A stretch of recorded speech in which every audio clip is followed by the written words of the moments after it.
Maupay nga adlaw guys, another day, another gala. For today's gala nga guys ay hindi muna tayo mamumundok. Actually, hindi ako makapaniwala sa pupuntahan namin ngayon guys. Kasi pangarap ko lang talaga to dati. Thank you Lord, pinagkaloob niyo pa sa amin to. Sa video na 'to guys, nakalampas na kami ng immigration. By the way guys, first time kong out of the country 'to at sa immigration talaga ako kinabahan.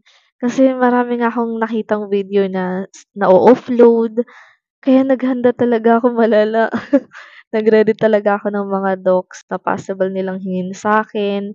And nung nasa immigration na ako, hindi na ako masyadong kinabahan habang kausap ko yung officer. Advice ko sa inyo guys, lalo na sa mga first timer na katulad ko, direct to the point lang ang sagutan, huwag ka nang magdagdag ng kung ano-ano pa. And stand firm and be confident sa sagot mo sa officer. Ang taray nung stand firm, no? Pasakay na pala kami dito guys ng eroplano and super excited na talaga ako sa destination namin. So ayun guys, i-enjoy muna natin ang view.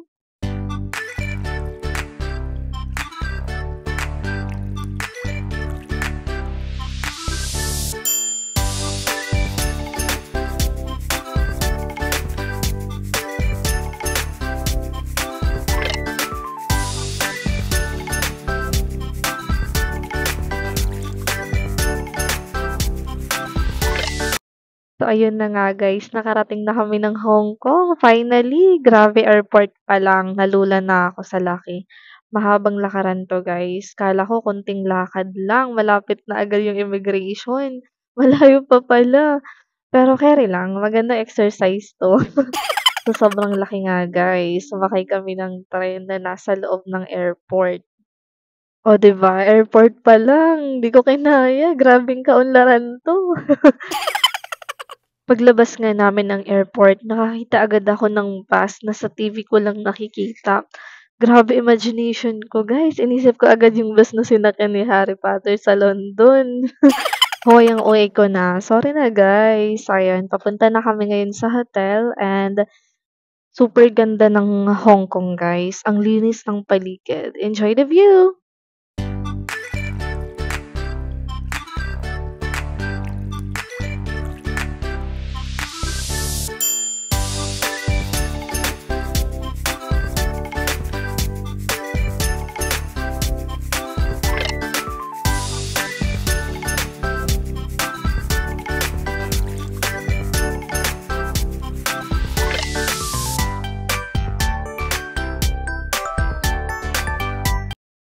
So, ayan na nga guys, nandito na kami sa hotel. Dito pala kami nagstay sa Hotel Cozy Oasis.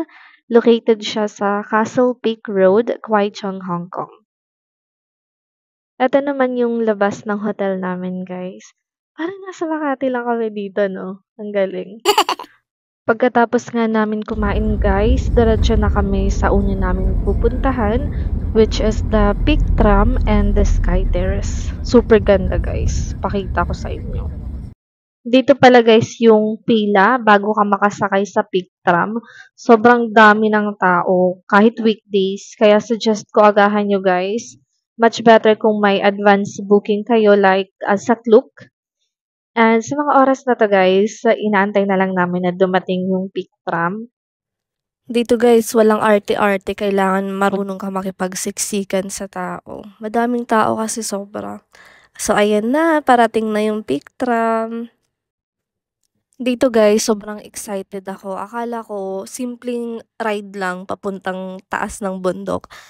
Naku, hindi pala, matirik siya guys. May part na parang 90 degree na talaga siya. Pakita ko sa inyo guys, enjoy nyo rin yung view.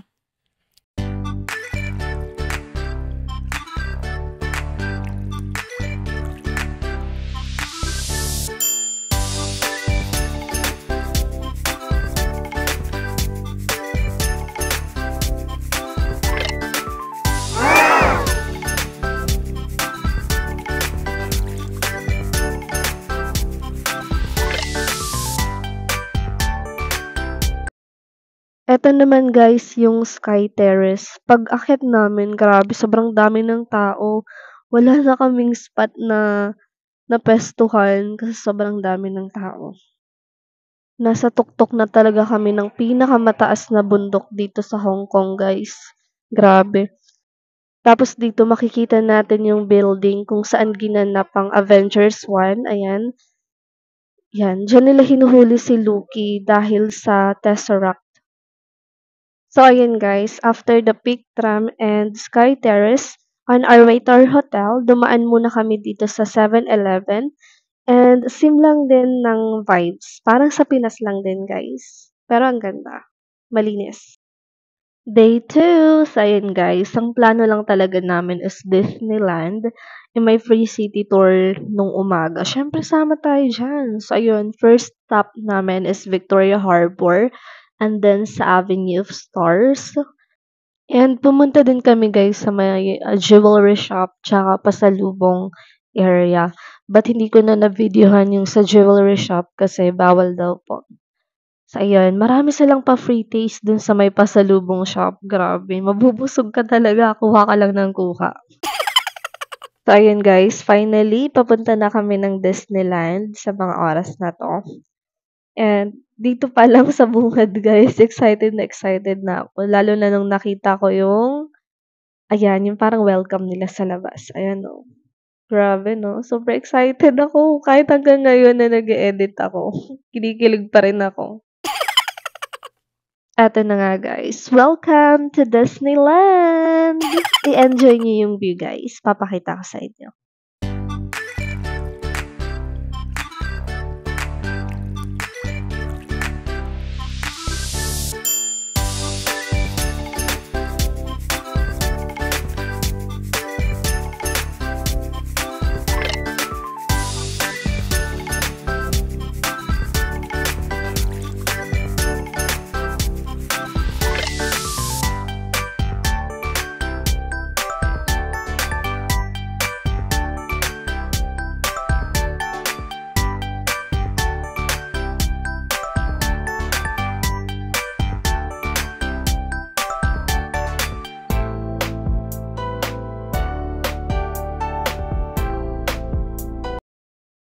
Eto na nga guys, una naming pinuntahan agad yung pinakabago sa Disneyland, which is the World of Frozen.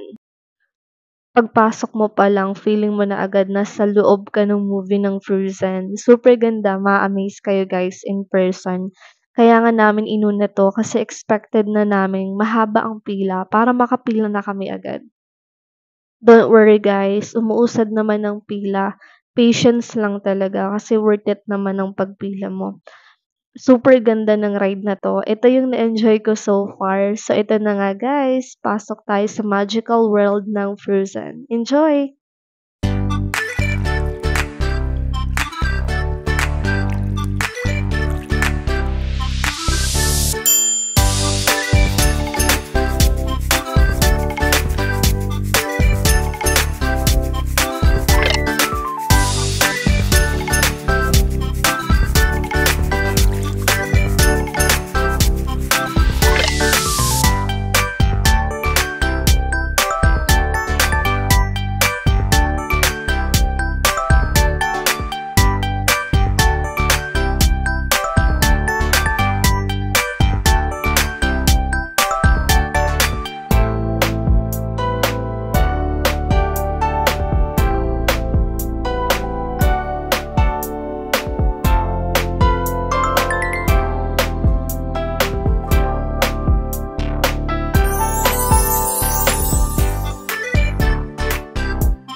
Oh, 'di ba guys? Amazing! So, ayun na nga. Katapos namin sa World of Frozen, nagpunta na kami sa ibang rides and may theatrical show din sila, yung The Festival of the Lion King.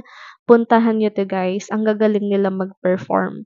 And after that, nag-ikot-ikot na lang kami, kumain, nag-snacks. Nga pala guys, sa Disneyland, mga mahalang pagkain. Expect nyo na yan.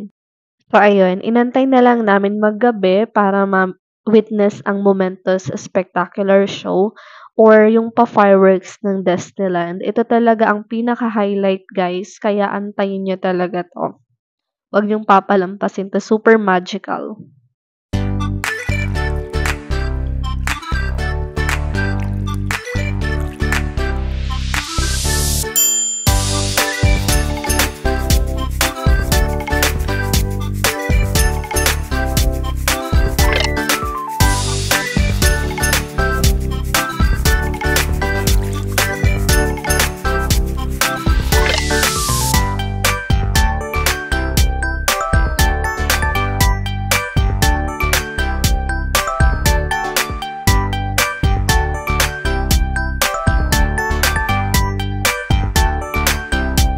Oh, 'di ba guys, amazing! Sa mga oras na 'to pabalik na kami sa hotel and pagod-pagod na rin, masakit na yung mga paa. And so ayun nga guys, thank you so much sa panunood. Follow for more videos and hope to see you in our next gala. Bye!